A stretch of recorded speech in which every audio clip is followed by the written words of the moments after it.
ಮಹೇಶ್ ತೆಂಗಿನಕಾಯಿ ಅವರು ಗೃಹಲಕ್ಷ್ಮಿಯ ವಿಚಾರವಾಗಿ ಒಂದು ಪ್ರಶ್ನೆಯನ್ನ ಕೇಳಿದ್ರು.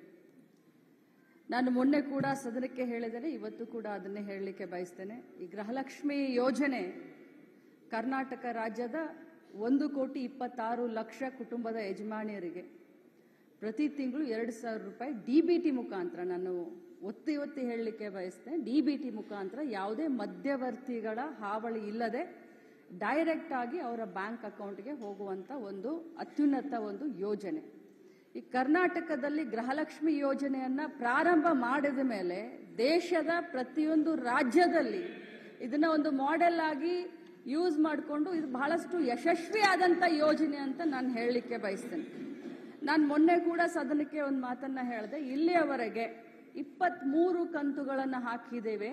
46,000 ರೂಪಾಯಿಗಳು ಒಬ್ಬೊಬ್ಬ ಮನೆಯ ಯಜಮಾನಿಗೆ 1,26,00,000 ಮನೆಯ ಯಜಮಾನಿಗಳ ಕುಟುಂಬದ ಯಜಮಾನಿಗಳಿಗೆ ಸಿಕ್ಕಿದೆ ಅಂತ ಮೊನ್ನೆ ಕೂಡ ನಾನು ಹೇಳಿದ್ದೀನಿ. ಈ ಹೇಳುವಂತ ಸಂದರ್ಭದಲ್ಲಿ ಪದೇ ಅವರು ಹೇಳ್ತಾ ಇದ್ರು, ನನಗೆ ಫೆಬ್ರವರಿ ಮತ್ತು ಮಾರ್ಚ್ ಇದು ಬಂದಿಲ್ಲ ಅಂತ ಹೇಳ್ತಾ ಇದ್ರು ಸದಸ್ಯರು. ನಾನು ಹೇಳಿದೆ ಆಗಸ್ಟ್ ವರೆಗೂ ಕ್ಲಿಯರ್ ಮಾಡಿದೀನಿ ಅಂತ ನಾನು ಹೇಳಿದೆ. ಮಾನ್ಯ ವಿರೋಧ ಪಕ್ಷದ ನಾಯಕರು ಕೂಡ ಹೇಳಲಿಕ್ಕೆ ಬಯಸ್ತೀನಿ, ತಾವು ಬಹಳಷ್ಟು ಅನುಭವಿಸ್ತಿದ್ದೀರಿ ಸರ್. ಇಲ್ಲಿ ಆರೋಪ ಪ್ರತ್ಯಾರೋಪಕ್ಕಿನ್ನ ನಾನು ಮಂತ್ರಿ ಆದಮೇಲೆ ನಾನು ಮೊದಲೇ ಬಾರಿ ಮಂತ್ರಿ ಆಗಿದ್ದೀನಿ, ಅತ್ಯಂತ ಭಕ್ತಿ ಭಾವನೆಯಿಂದ, ಪೂಜ್ಯ ಭಾವನೆಯಿಂದ, ಯಾಕಂದ್ರೆ ಬಹಳ ದೊಡ್ಡ ಪುಣ್ಯದ ಕೆಲಸ ಮಾಡ್ತಾ ಇದೀವಿ. ಗೃಹಲಕ್ಷ್ಮಿ ಯೋಜನೆ ಮನೆಯಲ್ಲಿ ಯಾರು ನಮಗೆ ಗೃಹಲಕ್ಷ್ಮಿ ಅಂದ್ರೋ ಇಲ್ಲೋ ಗೊತ್ತಿಲ್ಲ, ಕರ್ನಾಟಕದ ಕಾಂಗ್ರೆಸ್ ಪಕ್ಷದ ಸರ್ಕಾರ ಮಹಿಳೆಯರಿಗೆ ಗೃಹಲಕ್ಷ್ಮಿಯನ್ನ ಕೊಡುವ ಯೋಜನೆ ಮುಖಾಂತರ ಅವ್ರಿಗೆ ಗೃಹಲಕ್ಷ್ಮಿ ಅಂತ ಅನ್ತಾ ಇದೆ.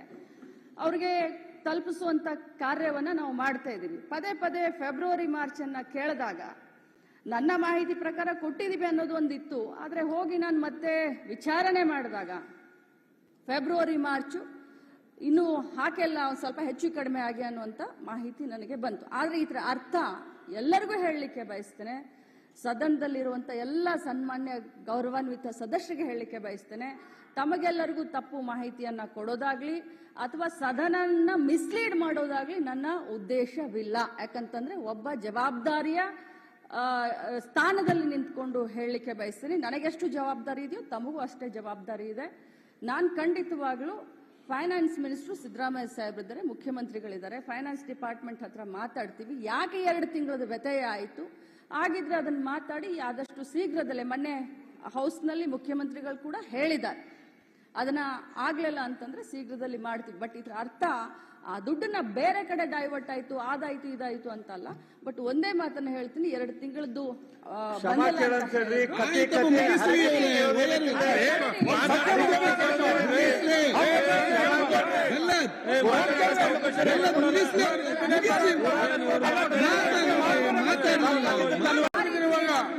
ಅವ್ರು ಹೇಳ್ತಾರಲ್ಲ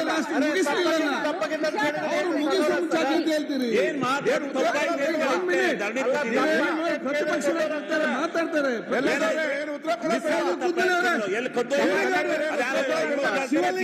ಕೂತ್ಕೊಳ್ಳೊಮ್ಮೆ, ಶಿವಲಿಂಗ ಆಯ್ತು, ಅವ್ರ ತಪ್ಪ ನೀವ್ಯಾಕೆ ತಪ್ಪು ಮಾಡ್ತೀರಿ? ಆಯ್ತು, ಒಮ್ಮೆ ಕೂತ್ಕೊಳ್ಳಿ. ಈಗ ಆಯ್ತು, ಕೂತ್ಕೊಳ್ಳಿ ಶಿವಲಿಂಗ ಅವ್ರೆ, ಕೂಡ್ರಿ ನೀವು ಜರ. ಆಯ್ತು, ಅವ್ರು ಉತ್ತರ ಕೊಡ್ಲಿಕ್ಕೆ ಕಂಪ್ಲೀಟ್ ಮಾಡ್ಲಿ.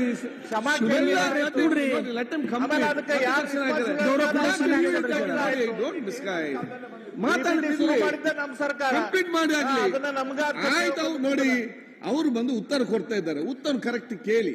ಆಮೇಲೆ ಮತ್ತೆ ಹೆಚ್ಚು ಮಾತಾಡಿ. ನಿಮ್ಗೆ ಪುರಾಣ ಬೇಡ ಆಗ್ತದ? ಆಯ್ತು, ಈಗ ಒಂದ್ಸಲ ಮಾತಾಡ್ಲಿ. ಆಯ್ತು, ಕೂತ್ಕೊಳ್ಳಿ. Completed my this one. ನಾನು ಇಂಟೆನ್ಷನಲಿ ನಮಗೆ ಈ ಒಂದು ಸದನವನ್ನ ಮಿಸ್ಲೀಡ್ ಮಾಡುವಂತ ಇಂಟೆನ್ಷನ್ ಇರಲಿಲ್ಲ. ಆದ್ರೆ ನಾನು ಹೋಗಿ ಚೆಕ್ ಮಾಡಿದಾಗ 2 ತಿಂಗಳದ ಹೆಚ್ಚು ಕಡಿಮೆ ಆಗಿದೆ ಅನ್ನೋದು ಗೊತ್ತಾಯ್ತು. ಅದನ್ನ ಮುಂದಿನ ದಿನದಲ್ಲಿ ನಾನು ಸರಿ ಮಾಡ್ತೀನಿ. ನನ್ನ ಮಾತಿನಿಂದ ಯಾರ್ದಾದ್ರೂ ಭಾವನೆಗೆ ಇದಾಗಿದ್ರು ನಾನು ವಿಷಾದವನ್ನು ವ್ಯಕ್ತಪಡಿಸ್ತೀನಿ. ಅಧ್ಯಕ್ಷರೇ, ನೋಡಿ, ಇಲ್ಲಿ ಸದನಕ್ಕೆ ತಪ್ಪು ದಾರಿ ಕೊಟ್ಟಿರೋದು ಸ್ಪಷ್ಟ ಆಯ್ತು. ಅವರೇ ಹೇಳಿದ್ದಾರೆ, ನನಗೆ ಅಧಿಕಾರಿಗಳು ತಪ್ಪು ಮಾಹಿತಿ ಕೊಟ್ಟಿದ್ದಾರೆ, ನಾನು ಹೇಳ್ಬೇಕಲ್ಲ, ತಪ್ಪಾಗಿದೆ ಅಂತ ಹೇಳ್ಬೇಕಲ್ಲ. ಎಲ್ಲಿ ಹೇಳಿದ್ರು?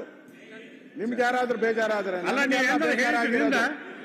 ನಮ್ಗೆಲ್ಲ ಬೇಜಾರಾಗಿರೋದು ಯಾರು 1,26,00,000 ಜನ ಇದ್ದಾರೆ ಅವ್ರಿಗೆ ಬೇಜಾರಾಗಿರೋದು, ಅವ್ರಿಗೆ ನೋವಾಗಿರೋದು.